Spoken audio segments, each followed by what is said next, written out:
একদা এক শান্ত গ্রাম ছিল, যেখানে এক জ্ঞানী ও অভিজ্ঞ কৃষক বাস করতেন। তার জীবন ছিল সরল, কিন্তু তার মন ছিল গভীর প্রজ্ঞা আর শান্তিতে পূর্ণ। তার একমাত্র সঙ্গী ছিল একটি শক্তিশালী ঘোড়া, যা তার ফসলের ক্ষেতে লাঙ্গল টানতে এবং জীবন ধারণের জন্য অপরিহার্য ছিল। গ্রামের সকলেই তার ধৈর্য ও স্থিরতাকে শ্রদ্ধা করত। একদিন সকালে কৃষক যখন তার ঘোড়াকে মাঠে নিয়ে যেতে গেলেন, তখন তিনি আবিষ্কার করলেন যে তার প্রিয় ঘোড়াটি আস্তাবল থেকে পালিয়ে গেছে। খবরটি দ্রুত গ্রামে ছড়িয়ে পড়ল। প্রতিবেশীরা একে একে কৃষকের বাড়িতে এসে সহানুভূতি জানাতে লাগল। একজন প্রতিবেশী দীর্ঘশ্বাস ফেলে বলল, আহ কৃষক ভাই, আপনার কপালটা সত্যিই মন্দ। আপনার একমাত্র ঘোড়াটা চলে গেল, এখন আপনার কাজ কিভাবে চলবে? কৃষক শান্তভাবে তাদের দিকে তাকালেন। তার মুখে কোনো উদ্বেগ ছিল না। তিনি শুধু বললেন, ভালো না খারাপ কে জানে। তার এই অদ্ভুত উত্তর গ্রামবাসীদের বিস্মিত করল, কিন্তু তারা আর কিছু বলতে পারল না। কয়েকদিন পর এক অভাবনীয় ঘটনা ঘটল।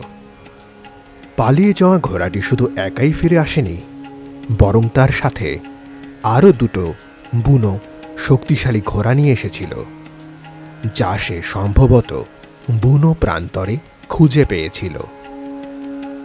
গ্রামের লোকেরা আবার কৃষকের বাড়িতে ভিড় করল। এবার তাদের মুখে ছিল উচ্ছ্বাস আর বিস্ময়। একজন গ্রামবাসী আনন্দে চিৎকার করে বলল, কৃষক ভাই, আপনার তো দারুণ কপাল। আপনার একটি ঘোড়া তিনটি হয়ে গেল।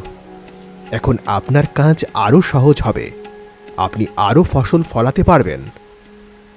কৃষক মৃদু হাসলেন এবং আবারও সেই একই উত্তর দিলেন, ভালো না খারাপ কে জানে। তার এই অবিচল মনোভাব দেখে গ্রামবাসীরা আরও অবাক হল।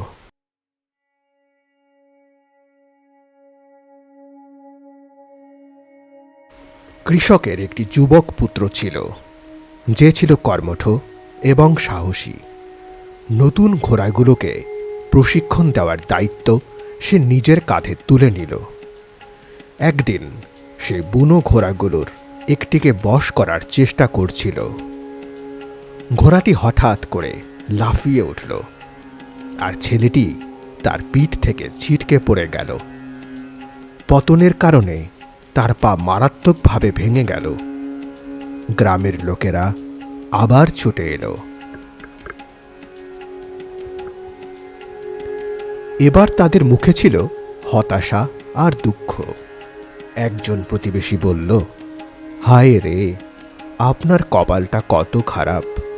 ঘোড়াগুলো আপনার জন্য সৌভাগ্য বয়ে আনেনি, বরং আপনার ছেলের জীবন ঝুঁকিতে ফেলল। কৃষক এবারও তার শান্ত স্বভাব বজায় রেখে বললেন, ভালো না খারাপ কে জানে।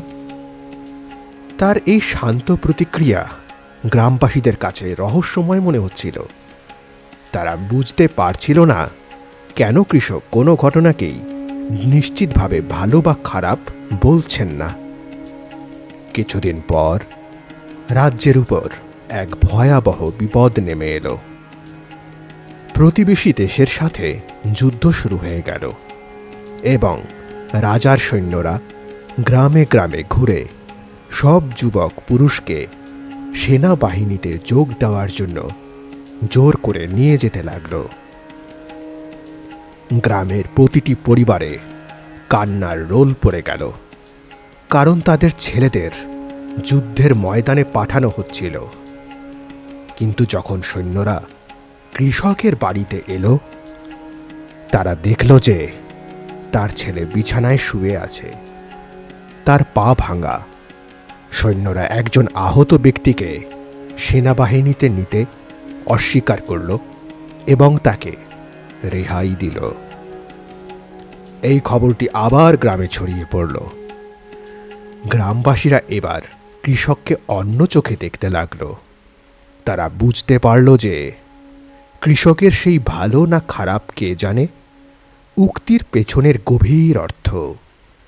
একজন বয়স্ক গ্রামবাসী কৃষকের কাছে এসে বললেন, কৃষক ভাই, আমরা আপনার প্রজ্ঞাকে বুঝতে পারিনি। আপনার ছেলের পা ভাঙাটা তখন খারাপ মনে হয়েছিল, কিন্তু আজ তা তার জীবন বাঁচিয়ে দিল। আপনি ঠিক ছিলেন। ভালো বা খারাপ কোনো কিছুই নিশ্চিত নয়।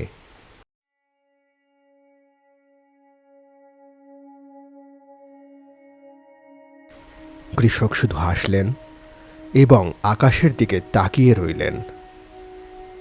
তিনি জানতেন জীবনের চাকা এভাবেই ঘোরে, যেখানে এক মুহূর্তের দুর্ভাগ্য অন্য মুহূর্তের সৌভাগ্য হয়ে আসে।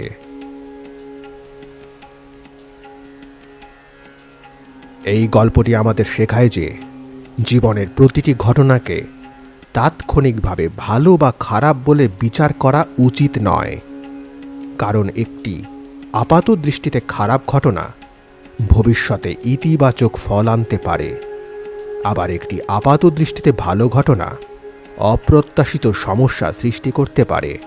জীবনের অনিশ্চয়তা মেনে নিয়ে প্রতিটি পরিস্থিতিকে শান্তভাবে গ্রহণ করা এবং প্রতিটি অভিজ্ঞতার মধ্য দিয়ে শেখাটাই প্রকৃত প্রজ্ঞা।